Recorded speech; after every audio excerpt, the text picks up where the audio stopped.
एक पल का सत्संग का फल ले रहे हैं। फिर हुआ कि दोनों में थोड़ी बहस हुई, तो वो दोनों बोले कि ठीक है, इसका फैसला कौन करेगा। तो शेषनाग तो जो है उनके पास हजारों फन है, तो चलिए उनके पास ही चलते हैं, क्योंकि वो तो हजारों फन से भगवान का भक्ति गान करते रहते हैं। तो जब वो लोग दोनों शेषनाग के पास पहुंचे तो हुआ ये कि शेषनाग तो अपने सर पर धारण किए रहते हैं पृथ्वी। तो वो बोले कि मैं तो एकदम ऐसे बोझ लिए हूँ, कोई मेरा ये बोझ उतारिए तब मैं बता सकूंगा। तो सबसे पहले विश्वामित्र को दिया गया। तो विश्वामित्र जी जब ठीक है भार लिए तो वो सहन नहीं कर पाए। तो उन्होंने बोले नहीं, मैं नहीं उठा सकूंगा इस बात को। तो उन्होंने कहा तब वशिष्ठ जी को दे दिया जाए। तो उन्होंने उठा लिया। तो विश्वामित्र जी तभी नहीं समझ पाए। तो उन्होंने कहा नहीं, आप बताइए, अब तो ये उठा लिए है पृथ्वी। तो बोले फैसला तो हो गया। तो बोले क्या फैसला हुआ? तो बोले देखिए, आपके पास 100 वर्ष का था ना तब का फल, और आप उसके बोझ नहीं उठा पाए पृथ्वी का बोझ, लेकिन इनके पास जो सत्संग का फल है एक पल का भी, उससे ये उठाने में सफल है। इट मीन्स कि satsang is more important in our life. तो सत्संग थोड़ा हमारे जीवन में सत्य का संग है, and we know God is truth is God. तो हम लोग सत्संग सुनेंगे। और ये हनुमान मंदिर है, यहाँ हमारे संत पधारे हुए हैं। संत के बारे में सबसे आपने सबरी और राम का नवधा भक्ति जरूर सुना होगा। उन्होंने उसमें कहा है, सातव सम मोहि मैं जग देखा, मोते अधिक संत कर लेखा।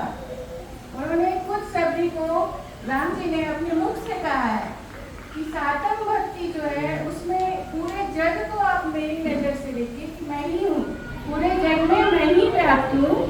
लेकिन संत जो है मोते संत अधिक कर लेखा, मतलब उन्होंने, संत ने मुझसे भी अधिक कर लिया है, क्योंकि उन्होंने अपनी तपस्या से मुझे जीत लिया है।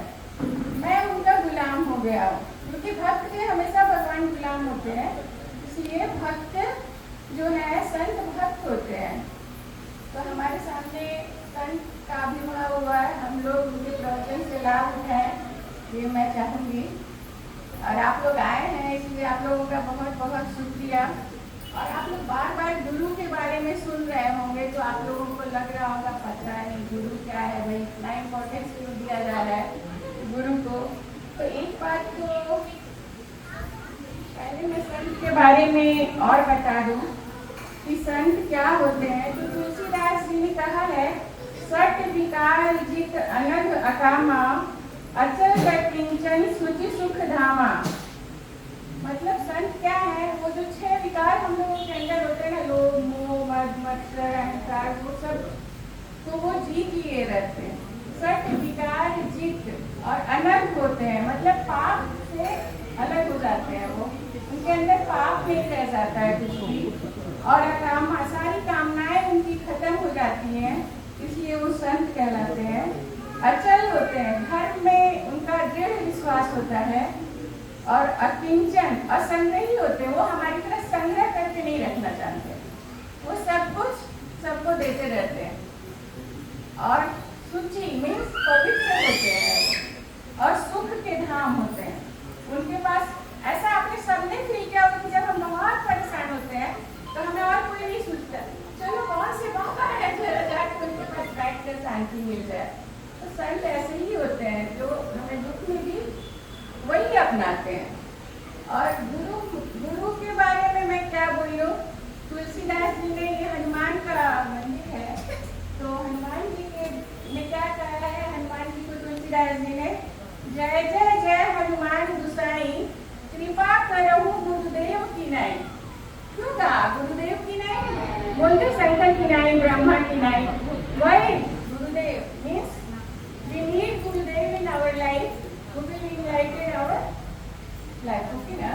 Then तुलसीदास जी ने फिर सबसे पहला लाइन लिखा है, बंदव गुरुपद कंज। रामायण में ये सब वर्णन है, बंदव गुरुपद कंज, कृपा सिंधु नर रूप हरि, महामोहतम कुंज जासु वचन रवि कर्णिकर।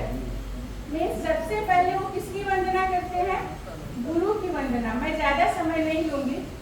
यहाँ स्वामी सत्यप्रकाश जी जो कि देश विदेश सब जगह वर्णन करते हैं, आप लोग उनके मुख से सुनेंगे।